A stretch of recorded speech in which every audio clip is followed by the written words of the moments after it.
Assalamualaikum warahmatullahi wabarakatuh. Perkenalkan, nama saya Rehan M. Ova dengan NPM 211000028.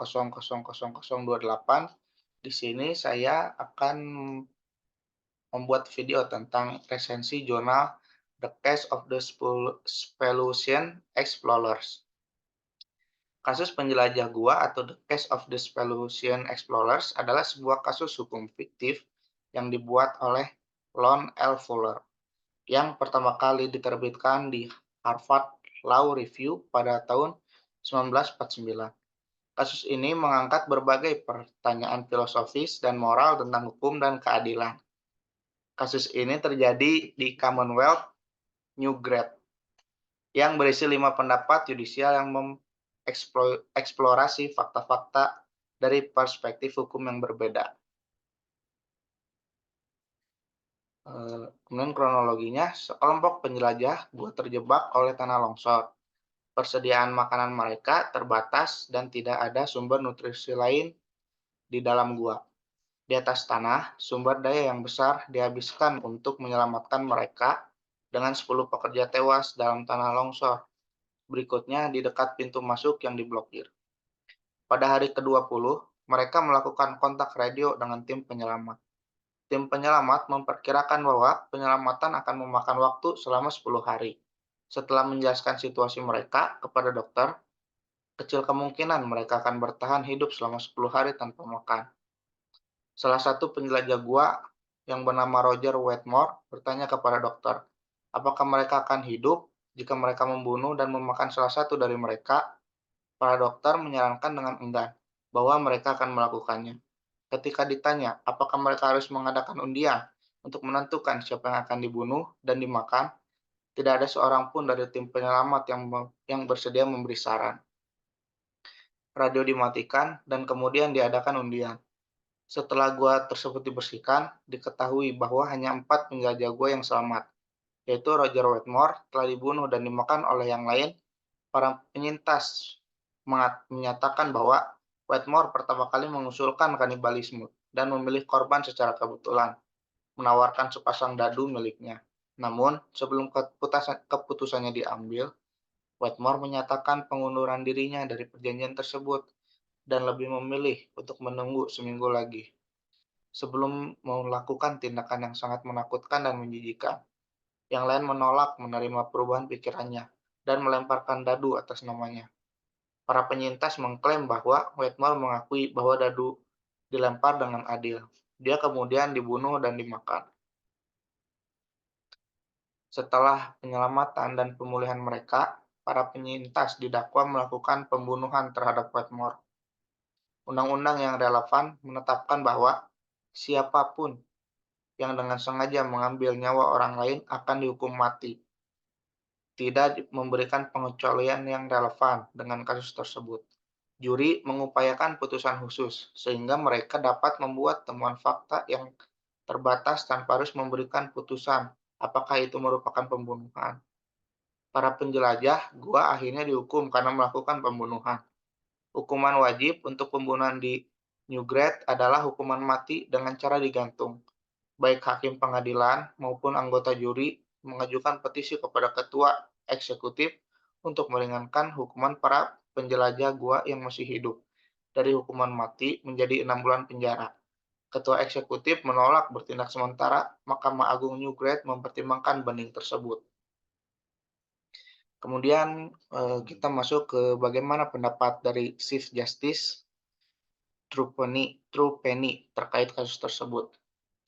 Trupeni berpendapat bahwa keputusan yang diambil pada tingkat pertama adalah adil dan bijaksana, dan satu-satunya keputusan yang dapat diambil. Ketua pengadilan mengakui bahwa tidak ada pengecualian terhadap ketentuan undang-undang yang berlaku terlepas dari seberapa besar simpati orang-orang. Ketua Mahkamah Agung lebih memilih mengandalkan kemungkinan grasi yang digambarkan sebagai mengurangi kelakuan hukum dan mengusulkan agar Mahkamah Agung ikut berkomunikasi dengan kepala eksekutif dengan harapan grasi akan diberikan. Keadilan dapat dicapai dengan cara ini tanpa mengabaikan isi atau semangat hukum. Oleh karena itu, Chief Justice Trupeni menjunjung tinggi keyakinan tersebut. Yang kedua adalah pendapat dari Justice Foster terkait kasus tersebut. Foster mengkritik upaya Trupani untuk melarikan diri dari rasa malu atas kasus yang tragis ini. Menurutnya, Newgret sedang diadili, dan jika para terdakwa terbukti melakukan kejahatan, maka Newgret akan dihukum di pengadilan akal sehat. Landasan hukum positif adalah kemungkinan manusia koeksistensi sosial. Ketika koeksistensi ini menjadi tidak mungkin, kondisi yang mendasari hukum tidak lagi ada. Foster menyatakan bahwa pepatah Cisante ratione legis, cesat ipsa lex, yang artinya alasan hukum berhenti, maka hukum itu sendiri berhenti berlaku, meskipun mengakui bahwa pepatah ini biasanya tidak diterapkan pada seluruh hukum yang diberlakukan. Foster menganggap prinsip hidup berdampingan sebagai sesuatu yang aksiomatik. Semua hukum, apapun subjeknya, diarahkan untuk memfasilitasi dan meningkatkan konsistensi manusia, mengatur secara adil dan merata hubungan kehidupan bersama. Fortes menyatakan bahwa ketika asumsi bahwa manusia dapat hidup bersama kehilangan kebenarannya, seperti yang jelas terjadi dalam situasi yang luar biasa ini, di mana kehidupan hanya menjadi mungkin dengan mengambil nyawa, maka premis-premis dasar yang mendasari seluruh tatanan hukum kita telah kehilangan makna dan kekuatannya. Menurut pendapat Foster, para penjelajah berada di luar yurisdiksi Commonwealth. Jika kita melihat tujuan hukum dan pemerintahan dan dasar-dasar yang melandasi hukum positif kita, orang-orang ini ketika mereka membuat keputusan yang menentukan berasa jauh dari tatanan hukum kita, seakan-akan mereka berada 1000 mil di luar batas negara kita. Para penjelajah itu tidak berada dalam keadaan masyarakat sipil, tetapi dalam keadaan alam, dan akibatnya hukum Commonwealth Newgard tidak berlaku. Prinsip-prinsip hukum yang akan diterapkan adalah prinsip-prinsip yang sesuai dengan kondisi mereka, dan berdasarkan prinsip-prinsip tersebut, mereka tidak bersalah atas kejahatan apapun. Sejak zaman kuno, telah diakui bahwa prinsip hukum atau pemerintahan yang paling mendasar dapat ditemukan dalam gagasan kontrak, dan menganggap bahwa perjanjian untuk membuat undian adalah piagam baru pemerintahan yang sesuai dengan situasi. Foster menegaskan bahwa pemerintahan Newgard didirikan di atas semacam piagam pemerintahan yang bersifat sukarela, yang bisa ditelusuri oleh pemerintah saat ini.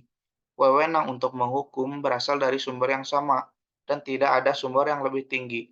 Sumber yang lebih tinggi, apa yang bisa kita harapkan dari orang-orang malang yang kelaparan ini untuk mendapatkan tatanan yang mereka terapkan untuk diri mereka sendiri, tegas Foster. Foster mengilustrasikan dengan contoh fiktif di mana hukum tidak diterapkan karena terdakwa tidak dapat menghindari pelanggaran hukum. Contoh kedua melibatkan kesalahan ketik yang jelas, dan pengadilan tidak melakukan penafsiran secara harfiah. Menurutnya, tidak ada dalam kata-kata undang-undang yang menunjukkan pengecualian untuk pembelaan diri. Yang benar adalah bahwa pengecualian untuk pembelaan diri tidak dapat didamaikan dengan kata-kata undang-undang, tetapi hanya dengan tujuannya. Hakim Foster menganggap tujuan utamanya adalah pencegahan dan menyimpulkan bahwa hukum melibatkan pembelaan diri dan tidak akan memenuhi tujuan undang-undang. Begitu pula dalam kasus ini. Selanjutnya ada pendapat dari Justice Tating terkait kasus tersebut. Menurut pendapat ketiga, Hakim Tating secara emosional terpecah antara simpati terhadap para terdakwa dan perasaan muak terhadap tindakan mengerikan yang mereka lakukan.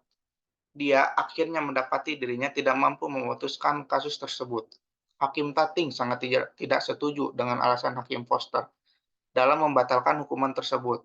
Ia mengkritik konsep keadaan alamiah dan tidak puas dengan rumusan Hakim Foster yang menempatkan hukum kontrak di atas hukum yang melarang pembunuhan. Ia juga mencatat sulitnya menerapkan pendekatan purposif terhadap undang-undang pidana yang memiliki banyak tujuan, termasuk retribusi dan rehabilitasi. Ia membedakan pengecualian pembelaan diri yang dibuat oleh hakim masa lalu atas dasar bahwa ini pembunuhan yang disengaja, sehingga tidak bertentangan dengan kata-kata dalam undang-undang. Ia menemukan bahwa pengecualian pembelaan diri tidak dapat diterapkan pada kasus ini, karena akan menimbulkan peristiwa kesulitan yang tersembunyi. Hakim mengutip kasus persemakmuran Vivaldian, di mana kelaparan diadakan bukan untuk membenarkan pencurian sepotong roti, apalagi pembunuhan. Keberatan gabungan ini membuat Hakim Tating menolak alasan Hakim Foster sebagai tidak masuk akal secara intelektual dan mendekati rasionalisasi belaka. Meski menolak alasan Hakim Foster, Hakim Tating tidak bisa memaksakan diri untuk mengambil pandangan alternatif bahwa keyakinan para terdakwa harus ditegakkan. Ia menyatakan bahwa hampir setiap pertimbangan yang menentukan keputusan suatu kasus diimbangi dengan mempertimbangkan berlawanan yang mengarah ke arah yang berlawanan. Diakhiri dengan kritik terhadap jaksa karena memutuskan untuk mendahulukan penuntutan. Hakim membuat keputusan yang belum pernah terjadi sebelumnya, yaitu menarik diri dari kasus tersebut. Selanjutnya ada pendapat dari Justice Kin terkait kasus tersebut. Pendapat keempat dimulai dengan mengecualikan grasi eksekutif dan moralitas tindakan para terdakwa sebagai faktor yang relevan dengan pertimbangan pengadilan. Sebaliknya, pertanyaan di hadapan pengadilan adalah murni penerapan Undang-Undang Newgard dan menentukan apakah para terdakwa dengan sengaja mengambil nyawa Wetmore. Ia mengkritik hakim-hakim lain karena gagal membedakan aspek hukum dan aspek moral dalam kasus tersebut. Meskipun ia preferensi yang sama agar para terdakwa terhindar dari kematian, ia menghormati kewajiban kantornya untuk mengesampingkan kecenderungan pribadinya terhadap apa yang dimaksud dengan keadilan, menafsirkan dan menerapkan hukum. Justice Kin sangat menentang pendekatan bertujuan hukum Foster yang membiarkan kata-kata sederhana dalam undang-undang tersebut diabaikan. Ia menekankan bahwa undang-undang mungkin memiliki banyak kemungkinan tujuan, namun timbul kesulitan dalam menentukan tujuan sebenarnya dari suatu undang-undang. Justice Kin ingat bahwa aktivisme peradilan sebelumnya di Newgard pada akhirnya menyebabkan perang saudara yang membentuk supremasi badan legislatif atas peradilan. Ia menyimpulkan dengan mengkritik penciptaan alasan pembelaan diri oleh pengadilan dengan menyatakan bahwa menunggu badan legislatif memberlakukan revisi tersebut akan menghasilkan sistem hukum yang lebih kuat. Selanjutnya ada pendapat dari Justice Handi terkait kasus tersebut. Berbeda dengan hakim lainnya, Hakim Hakim Hendi lebih memilih menggunakan pendekatan pragmatis masuk akal dibandingkan teori hukum abstrak untuk menyelesaikan kasus tersebut. Ia mengkritik penutup tirai legalisme rekan-rekannya ketika kasus tersebut hanya memerlukan penerapan kebijaksanaan praktis dari realitas manusia. Ia menekankan perlunya pengadilan untuk menjaga kepercayaan publik yang mengharuskan mereka mengikuti mayoritas 90% dalam mendukung penerapan hukuman biasa atau membebaskan para terdakwa sama sekali. Ia siap menggunakan doktrin pendekatan purposif Hakim Foster sebagai dasar pemikiran hukumnya. Justice Handi mencatat bahwa selain Justice Tating yang ambivalen, hakim-hakim lain memberikan pendapat mayoritas yang sama. Dari pembelajaran ini, saya mendapatkan pembelajaran yaitu kasus penjelajah gua adalah kasus yang menarik dan kompleks yang dapat memicu pemikiran kritis tentang hukum, moral, dan keadilan. Terdapat poin-poin pembelajaran yang saya dapatkan dari kasus ini, yaitu interpretasi hukum. Kasus ini menunjukkan pentingnya interpretasi hukum yang tepat dan cermat. Hakim harus mempertimbangkan semua aspek kasus, termasuk konteks sosial dan moral sebelum membuat keputusan. Yang kedua ada batasan hukum. Kasus ini juga menunjukkan batasan hukum yang tidak selalu dapat memberikan solusi yang sempurna untuk setiap situasi. Terkadang, hakim harus membuat keputusan yang sulit berdasarkan pertimbangan moral dan keadilan. Yang ketiga adalah hak individu versus kepentingan masyarakat. Kasus ini mengangkat pertanyaan tentang keseimbangan antara hak individu dan kepentingan masyarakat. Dalam beberapa situasi, kepentingan masyarakat mungkin harus didahulukan daripada hak individu. Yang keempat ada tanggung jawab moral. Kasus ini juga menekankan pentingnya tanggung jawab moral. Individu harus bertanggung jawab atas tindakan mereka, bahkan jika tindakan tersebut tidak melanggar hukum. Yang kelima ada dilema etika. Kasus ini menghadirkan dilema etika yang kompleks, seperti apakah boleh membunuh suatu orang untuk menyelamatkan banyak orang. Yang keenam adalah konsekuensi tindakan. Kasus ini juga menunjukkan pentingnya mempertimbangkan konsekuensi dari tindakan yang diambil. Keputusan yang dibuat oleh hakim dalam kasus ini memiliki konsekuensi yang signifikan bagi kehidupan para penjelajah gua. Sekian resensi jurnal dari saya. Assalamualaikum warahmatullahi wabarakatuh.